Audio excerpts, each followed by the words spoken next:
kamusta po? Hello po sa inyong lahat ulit. Isang magandang araw po muli sa inyo at ngayon po ay June 12. So ngayon ay Independence Day sa ating bansa, araw po ng kalayaan.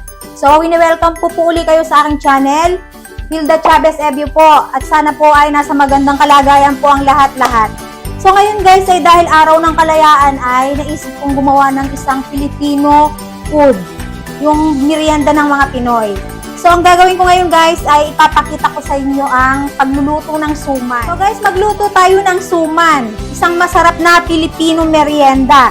Ang gagamitin ko guys na sangkap dito ay yung giniling na mais or yung tinatawag na darak po dito sa bandang norte. Nung panahon po nung kabataan namin ay isa ito sa laging ibinibigay, isa ito sa madalas na kainin ng mga kabataan. Minsan, ipinapakain sa school. So, ngayon gusto ko ipakita sa mga kabataan din na may ganitong klase ng pagkain. So, ito po ay tinatawag na cornmeal. Ito po siya, ganito pa ang itsura niya. Ito po, meron ako ditong 1 kilo. So, gagawin ko ito guys, na isang masarap na suman. So, now guys, ipapakita ko sa inyo ang mga sangkap na gagamitin ko. So guys, para mabuo ko ang aking masarap na suman ay ito ang aking mga sangkap na gagamitin. Siyempre meron akong 1 kilong cornmeal or yung giniling na mais or yung tinatawag na mais darak dito sa bandang norte. Yan po, tawag po nila kasi dito ay darak daw. Tapos hahaluan ko siya ng 1 cup na buko, yung malambot kong buko, yung pang salad. Lalagyan ko siya ng 2 cups na brown sugar. Lalagyan ko din siya ng 1 cup na buttermilk. At lalagyan ko siya ng glutinous rice flour na 1 cup din. At syempre guys, meron ako ditong gata o yung coconut milk. Ito po ay sumusukat ng 2 cups din. At meron ako syempre yung evaporada na gatas, 1 cup. At meron pa ako ditong condensed milk na 1 cup din. So, bago po ang lahat guys, syempre hindi mawawala ang ating banana leaves. Dahil dito, ibabalot ang suman. So, yun guys, mimix ko muna yung unang mga sangkap. O yan guys ha, maglalagay muna tayo ng mga 2 cups na cornmeal. Unahin muna natin, mga 2 cups lang muna at mamaya ibubuhos din natin yung iba. So, sunod natin itong ating brown sugar.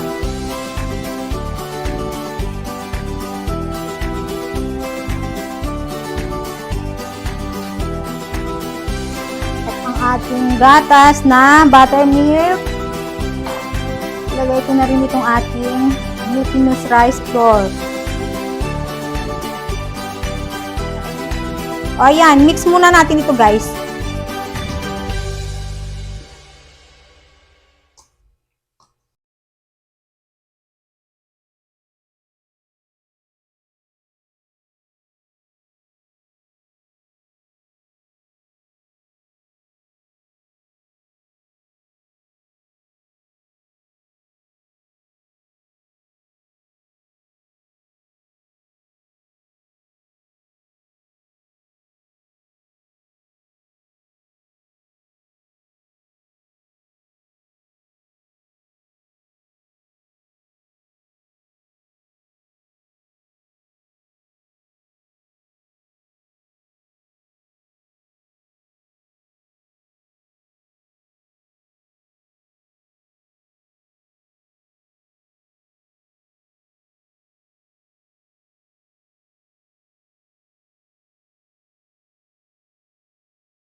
At syempre ang ating condensed.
Tansyahin nyo na lang guys, kung medyo dry na siya, stop nyo na yung pagbubudbud ng inyong biniling na mais.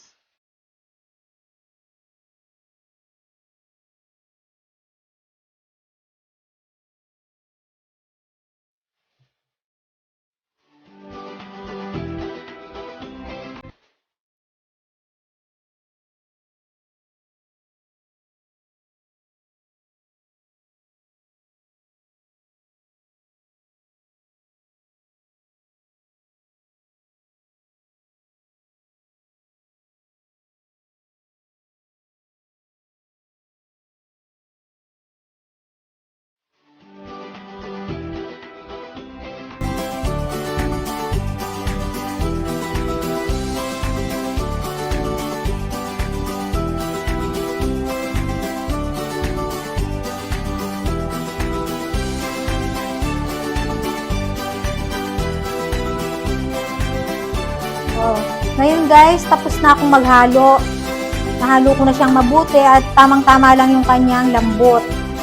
So kung marami yung inyong gagawin, magdagdag na lang kayo ng gata o kaya gatas. At pwede rin namang lagyan ng konting tubig. So ngayon magbabalot na ako guys, para mailuto na natin ang ating suman.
So, ayan guys, tapos na akong magbalot. Lahat na ibalot ko na yung ating suman. So, ang gagawin ko ngayon, lalagay ko na dito sa kaserola. Siyempre, sasalang ko na. Eto guys, lulutuin ko ng mga 30 minutes, 20 to 30 minutes. Depende sa apoy ninyo. Siyempre, huwag nyo masyadong lalakasan para hindi masunog. Yung aking kaserola guys, nilagyan ko siya ng sapin na mga dahon din. Para kung sakaling matutong siya, hindi na maapektuhan yung mga suman.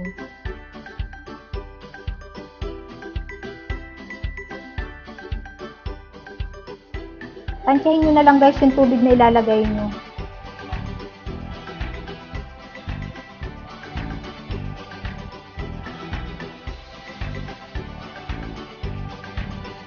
Eto guys, hindi naman matagal lulutuin eh. Mabilis lang lutuin ko kasi yung giniling naman na mais, hindi mahirap lutuin.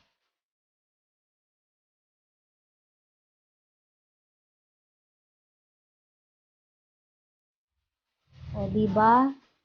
Masarap na merienda, masustansya pa.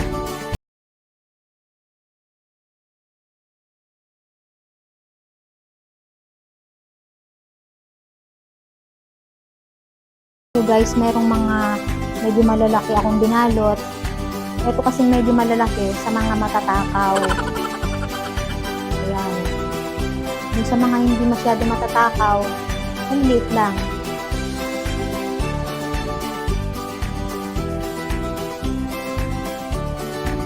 Guys, ang ganda. Ang ganda-ganda ng suman. Di ba guys? Saktong-sakto lamang. Ito, tutubigan ko na ng konti at sasalang ko na siya. Taran! So yan guys, sasalang na muna natin at tubigan natin. Tangkihin ko lang yung tubig. Pwede rin itong i-steam kung meron kayong steamer. Nasa inyo naman ang way ng pagluluto kung paano eh. Pero ako, ganitong gagawin ko.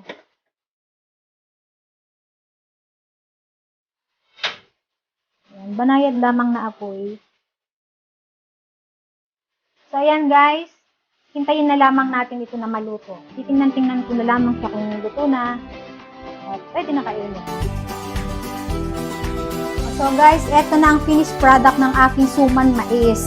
So after 30 to 40 minutes, depende sa kapal ng suman ninyo ang inyong pagluluto. Ito, dinagdagan ko ng 10 minuto pa dahil dapat 30 minutes lang. So dinagdagan ko ng 10 minutes kasi nga medyo makapal yung aking suman. Kaya depende sa kapal ng suman ninyo ang inyong pagluluto. So ito na ngayon guys ang finished product ng napakasarap na suman mais. So gawin nyo na para maiba naman ang merienda natin, hindi puro yung mga nabibili sa fast food. Ito po napaka-organic at masustansya pa.